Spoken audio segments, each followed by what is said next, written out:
Eu creio que esse é o nosso quarto, melhor dito, ou quinto vídeo do nosso curso de Introdução à Psicologia de Carl Gustav Jung, abordando o tema A Sombra.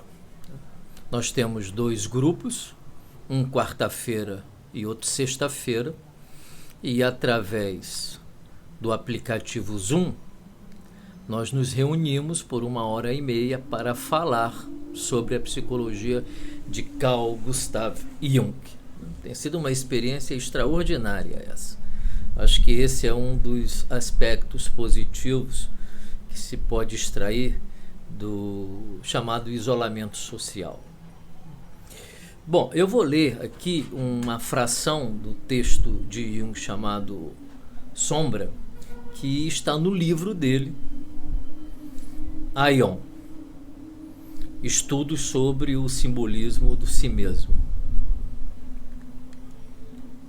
Jung diz: muitas vezes é trágico ver como uma pessoa estraga de modo evidente a própria vida e a vida dos outros. Então Jung está dizendo que a não consciência da sombra, a rejeição da sombra, a repressão da sombra, daqueles aspectos negativos da personalidade, cuja raízes descem até o inconsciente pessoal e se adentra ao inconsciente coletivo, como a repressão dessa escuridão ou dessa sombra pode destruir a vida de uma pessoa. Eu tenho absoluta certeza disso. Trabalhando em um hospital psiquiátrico, eu percebi claramente que muitos pacientes que se encontravam ali enlouqueceram ou fizeram um surto psicótico devido à impossibilidade de integrar a própria sombra. E às vezes a sombra não se limitava apenas àquelas típicas relações familiares que os antipsiquiatras estudaram, como Ronald Lang, por exemplo, David Cooper, Franco Basaglia, e perceberam que aquelas relações familiares podem levar o indivíduo a surtar. Mas não só isso. Pessoas muito criativas que podem viver num meio muito limitado, elas também podem colapsar de uma maneira psicótica ou não, em função de não poderem integrar à consciência aspectos da sombra que colidem frontalmente com a estrutura familiar ou a estrutura social na qual o indivíduo está inserido. Então é bom a gente perceber isso.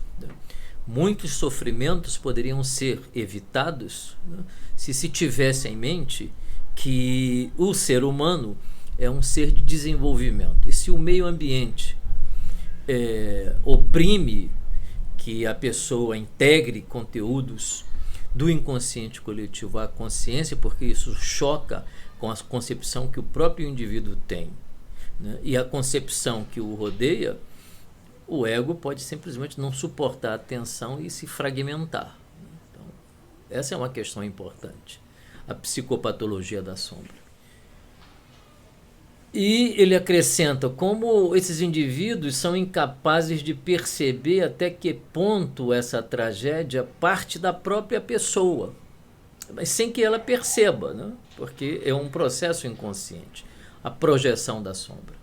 A pessoa maldiz o estado no qual se encontra, reclama de tudo aquilo que está no entorno dela, mas não está interessada em saber por que exatamente aquelas coisas acontecem na vida daquela pessoa. A defesa se estrutura de maneira tal que a catarse ou a catexia da tensão e do conflito encontra de maneira aparentemente adequada a sua evacuação através de crises, ao médico, pessoas que fazem verdadeira via sacra aos médicos, todas as especialidades, todas. Muitos desses médicos orientam essas pessoas a procurar um psicanalista, são terminantemente contrários, e desistem do médico procuram outro médico que diga a elas aquilo que elas querem ouvir ou que não diga a elas aquilo que elas não querem ouvir. Então, uma identificação com uma persona, né, porque é acossada pela sombra, que faz com que a pessoa fique muito sofrida, né, e cheia de razão. Isso aqui é o desastre. Né? Jung diz que alguém assim que não é a consciência que faz isso com a pessoa, pelo contrário, a pessoa reclama da vida, né? Pois essa pessoa lamenta e amaldiçoa o mundo, que ela sente como desleal e que dela se afasta cada vez mais. Né? Claro, se o mundo não obedece a esse princípio ilusório, né, imposto pela pessoa ao mundo, né, então o mundo só pode ser um lugar realmente hostil. As pessoas, né, são muito hostis, o mundo é hostil e é horrível viver aqui nesse céu azul. Né? A paisagem aí é uma paisagem linda, né, mas não para alguém que está dominado com a sombra ou pela sombra, não para alguém que melancolicamente se queixa, né? Ou porque o céu está azul demais, ou porque não está azul, né? Ou porque, por exemplo, o chinelo não está no lugar. Já viu pessoas assim? O chinelo não está no lugar, isso pode se tornar o fim de um final de semana. Na verdade, a pessoa procura qualquer objeto, né, que esteja em desacordo, né, com aquilo que a pessoa julga ser organizável ou organizado, né? Mas quando enxergamos de perto esse cenário, nós descobrimos que a questão nunca é essa, né? Que a questão, na verdade, não é essa. Alguma coisa defeituosa no mundo precisa ser encontrada para haver a catexia da energia que está condensada dentro da pessoa, como se a pessoa estivesse sob pressão. Tem uma pressão, né? E a pessoa tem que, de algum modo, aliviar essa pressão. Como é que ela vai fazer isso? Né? Encontrando alguma coisa que possa fazer a catarse, né, dessa pressão que está dentro dela. Então, de tudo reclama. Tudo que é o governo é horrível, né? Qualquer governo. Né? O céu devia estar mais azul do que está. Né? Aquela montanha ali poderia ter um pouco mais perto ou um pouco mais longe. Né? Esse mato que está aqui, ao invés de ser apreciado como uma beleza da natureza, você deve ter cobra, deve ter jacaré. Não, na verdade tem até, né? Tem cobra e jacaré aqui nessa reserva, o que é ótimo, né? Na verdade, tem então que se ter cuidado, né? Então, o mundo nunca tá bom, né? Que merda, né? Porra do mundo, lindo, nunca tá bom. A sombra desgraça a vida de uma pessoa, destrói a vida de uma pessoa, né? Transforma a pessoa em alguém triste, né? Mas é um tipo de tristeza diferente da tristeza normal. É porque a pessoa se julga cheio de razão ou cheia de razão por estar triste. A tristeza é justificada. Há motivos para se estar daquela maneira. Então a sombra, ela funciona como uma poderosa sedução sobre o ego, né? Dando a ele a convicção de que as observações pessimistas do mundo são todas justificadas e que o olhar sobre o mundo é completamente objetivo e não o resultado de um desastre emocional interior recalcado e que não pode ser conhecido pela pessoa. E quando eu falo assim, aí eu me lembro, né, dos meus estudos de Melanie Klein e dos kleinianos, aí eu me dou conta da sombra, né, das escolas, porque quando eu vejo Jung, eu me lembro, por exemplo, dos estudos de Herbert em Rosenfeld, de Donald Meltzer, de John Steiner, né, do outro que eu só lembro o sobrenome, o Britton, a Beth Joseph, né, uma mulher maravilhosa, né, maravilhosa, né? Eu vejo que Freud, Jung, Adler, aquele grupo Reich, esses aí são os arquétipos de onde todo o resto deriva. É verdade que essas pessoas aprofundaram, trouxeram alguma contribuição original, mas mesmo essa originalidade, quando ela é investigada por dentro, né, se descobre quem está ali por detrás, né? O Freud, o Jung, o Adler, o Reich, né? o Taussig nas psicoses, né? O Ferenczi, né? Na forma mais tranquila de clinicar, né? Jung era mais tranquilo de clinicar, mas Ferenczi também. Ferenczi tem uma grande contribuição a dar. Mas enfim, essa é a sombra das escolas, né? Aquela sombra das escolas é o meu papai é melhor que seu papai, né? E a gente não se fala porque o meu papai é melhor do que o seu papai, né? Eventualmente até se constrói uma linguagem, quase que uma língua, né? Um dialeto, como os lacanianos. Os lacanianos falam um dialeto, né? Eles só falam com eles próprios, eles não têm nenhum interesse em conversar com o mundo. Eu acho que Lacan não era assim. Quando leio Lacan, eu entendo Lacan. Parece uma pessoa interessante até Lacan. Aí, quando eu vejo os lacanianos, eu fico querendo entender o que eles estão dizendo. E fico tentando me lembrar de Lacan, se Lacan era assim. E eu não tenho essa impressão de que Lacan era assim. Acho que Lacan é uma pessoa interessante. Mas aí é a sombra das escolas, né? Que a gente poderia falar sobre isso assim um tempão. Que é muito interessante até falar. Qual é a sombra dos junguianos, né? É uma boa pergunta, né? Eles se acham mais profundos do que os freudianos, né? Eles acham que eles perceberam alguma coisa que os freudianos não perceberam, né? Eles acham uma porção de coisas que são devaneios, ilusórios e uma identificação infantil com o papai. Jung, eu costumo dizer que os jungianos, né, herdaram a briga de Jung, né? A briga era de Jung com Freud, né? É uma briga pessoal. Os caras se conheceram, se gostaram, se amaram, se odiaram, né? É uma coisa pessoal. Não, mas aí os filhotes precisam aderir também à briga de papai, né? Eu tomei as dores de papai. Então, os freudianos são muito sexuais e os jungianos são muito místicos, né? É patético isso, né? A tristeza. Eu fico triste. Sinceramente, eu fico triste. Graças a Deus, Deus me concedeu uma nesga de narcisismo importante que faz com que eu não me sinta isolado, não consegui fazer nenhuma sociedade, e me sinta autossuficiente no meu autodidatismo, né? Então, acho isso um horror, uma perda de tempo e uma defesa contra o próprio desenvolvimento. E considero também uma preguiça, né? Que fica brigando por papai, né? E nada faz com a sua própria mente e nada faz com o seu próprio mundo interior, né? Fica preguiçoso, fica sentando na cadeira do papai e acha que aquele calorzinho que o papai deixou na cadeira é suficiente, né? O indivíduo tem que produzir seu próprio calor.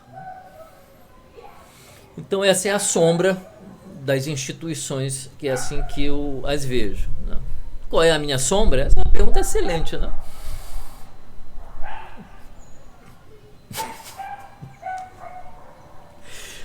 Tem uma brincadeira, essa brincadeira é boa porque ela revela aspectos da sombra. Que é assim, às vezes quando eu dou palestra, vou a algum lugar e tudo, as pessoas dizem, mestre, eu achei tão fantástico, assim, você parece uma pessoa de luz, uma pessoa, né, que traz uma coisa bacana, legal, né? E aí eu brinco dizendo assim, engraçado que minhas 3 ex-mulheres não acham isso. Elas devem ter alguma coisa errada com elas, né? Porque todo mundo acha que eu sou um cara luminoso, né? E elas 3 não acham. Acho uma injustiça para comigo, né? Muito grande, né? É uma brincadeira, né?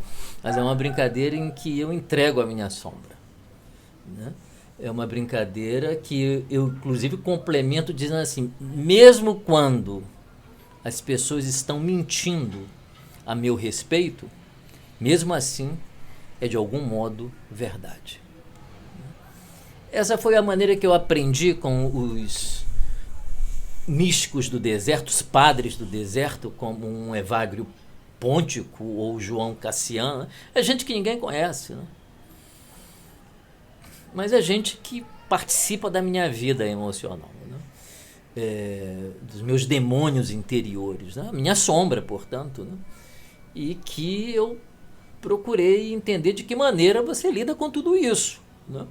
você não pode extirpar isso de dentro de você, porque senão você começa a se identificar só com o lado luminoso, aí você acha que você é o cara, né? Você até pode ser o cara, né? Mas você é um cara que traz consigo a sua sombra. Então você não se identifica com essa luminosidade, nem permite que ninguém diga para você que você é essa luminosidade.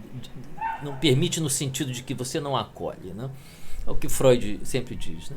Então, alguém fala dos teus defeitos, da tua sombra, tu tem dificuldade, fica irritado com a pessoa, acha até que a pessoa está exagerando, né? Ou não está falando, inclusive, alguma coisa que não seja verdade, né? Mas quando alguém elogia você, você concorda totalmente com o elogio da pessoa, né? É isso mesmo, né? Não é bem assim, tira, né? Tá vaidoso por dentro, tá gostando. Então nós não conseguimos escapar disso, né? O Rabi diz: quem não tiver pecado, atire a primeira pedra, né? Quem não tiver sombra, atira a primeira pedra. Ninguém pode atirar, porque todos nós temos sombra, então nós não podemos condenar ninguém, porque também poderíamos ser condenados, porque também temos sombra. Então a sombra tem uma aplicabilidade prática extraordinária, né? Ela obrigatoriamente tem que nos levar a um lugar de resolução, e o único lugar de resolução que nós podemos encontrar quando nos deparamos com a nossa própria sombra é aquela que os padres do deserto sugerem, né? Que é a humildade. Mas a humildade de quê? De reconhecer que você tem sombra. E de contar história sobre você. Como eu acabei de contar a minha história. Contar história sobre você. Renunciar à tentação de ser uma imagem. É óbvio que você não vai sair por aí contando as coisas que você não precisa contar. Mas também é óbvio que você não precisa se envergonhar dessas histórias. Porque a vergonha é um dado do narcisismo, né? Por que diabos eu teria vergonha dos meus defeitos? Se eu tenho vergonha dos meus defeitos é porque eu me acho alguma coisa assim incrível, o suprassumo da perfeição, né? Para ter vergonha, né? A vergonha é uma virtude do narcisismo, né? Não há nenhum motivo para a gente se envergonhar da nossa sombra. Não há nenhum motivo para nós atuarmos a nossa sombra. Então a única coisa que nós podemos fazer é o quê? Nos confrontar com a nossa sombra. Tentando compreender o que ela quer nos dizer, e tendo uma atitude de humildade para acolher essa mensagem, se diferenciar da sombra e ter uma atitude de empatia em relação ao mundo e às pessoas, né? Em geral, uma atitude de compreensão. Mesmo irritado, né, a gente pode acolher a outra pessoa, porque a gente lembra que também a gente não é a pessoa mais legal do mundo, né? Então, essa é uma reflexão que fica aí para nós pensarmos juntos a questão da sombra do ponto de vista conceitual de Jung e do ponto de vista prático também da vida cotidiana, porque se tudo isso não servir para a vida cotidiana, não serve para nada, pode jogar no lixo. Não pode ser uma psicologia de livro, tem que ser uma psicologia de vida. A sombra de Jung, né? Putz.